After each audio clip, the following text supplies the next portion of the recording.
Last dinner na nga namin, din sa bakasyon, kaya talaga namang tinodo na namin. Nag-seafoods overload food trip nga kami for today's video. Grabe sa sarap, pero grabe din sa bills. Unang dumating yung mga appetizer, pampagana daw kumbaga. Kaso parang dini pala ay nakakabusog na ng bulsa, ng tiyan pala.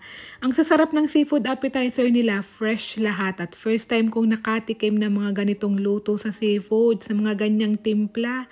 Pang start up pa lang yan, wala pa yung mismong order namin. Dini sa Italy, pag nakakakita ka ng mga tinapay na ganyan, alam na this, may bayad ang upo, kaya upuan mo ng matagal para sulit. Sarap to. Octopus. Pinaka nagustuhan ko sa appetizer nila ay aring boiled fish na may kamakamatis sa ibabaw. Ay hindi siya yung basta boiled fish na niluluto sa bahay. May kakaiba yung timpla na kahit mga bata gustong gusto ang lasa.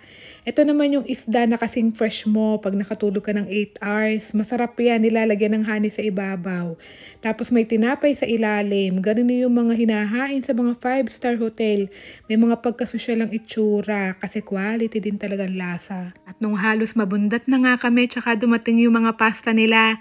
Unang dumating itong seafood pasta, ang tawag nila dito ay spaghetti frutti di mare. Yan ang recipe na sikat din sa mga Italians. The best yan na talaga namang malalasahan mo ang 52 feet na lalim ng dagat, charot.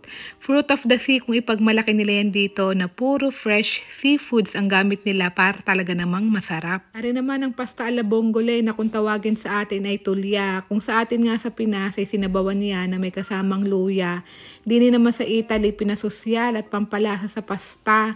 Ito nga ang mga gustong-gustong orderin ng mga matatanda dito. Kahit anong lahi, akala siguro nila ay masahaba pa ang buhay nila, charot. Ari namang garining pasta, magugustuhan ng mga beshi natin na Gen Z. Nabibili lang isang prepe sa Starbucks para lang makatambay maghapon.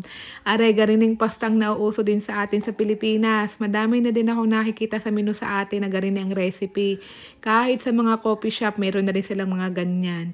The best din kasi talagang recipe na are at patok na patok din sa panlasa nating mga Pinoy. Itong pasta na may sardinas na binudbudan ng tinapay sa ibabaw, minsan nga ang gamit pa sa atin yan ay tinapa na isda. Kulang nalay palabok na pala. Ito ang pinaka-favorite ko sa lahat ng dumating na pasta. Simple lang kasi siya at talagang malasa yung isda sa pasta niya. Hindi kasi ako fan ng mga seafoods pero mahilig ako sa isda. Ewan, wala naman akong allergy. Mahina lang talaga kasi ang panunaw ko sa mga seafoods. Kaya kapag kumakain ako niyan, very limited lang.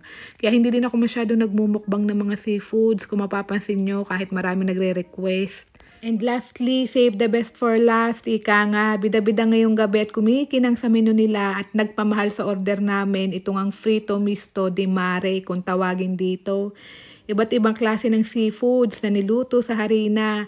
Meron yung very famous calamare, shrimp, at mix ng maliliit na isda gaya ng anchovies at saka aliche. At kung sa atin sana mga Pinoy, ang masarap na sausawan sana niyan ay suka na may sibuyas, bawang at sili. Dini sa ibang lahi, tama na ang lemon. Siya lang ang pampalasa ng mga iyan. Maaanilaang sila pag sinausaw pa sa iba, kagaya ng suka. Pag nagbabakasyon ka nga dito sa Italy pag summer, yan nga hindi nawawala sa bucket list na hindi mo pwedeng hindi matikman at kulang ang larga pag wala iyan. Gustong gusto kasi yan ng hindi lang ng matatanda, kundi pati ng mga kabataan.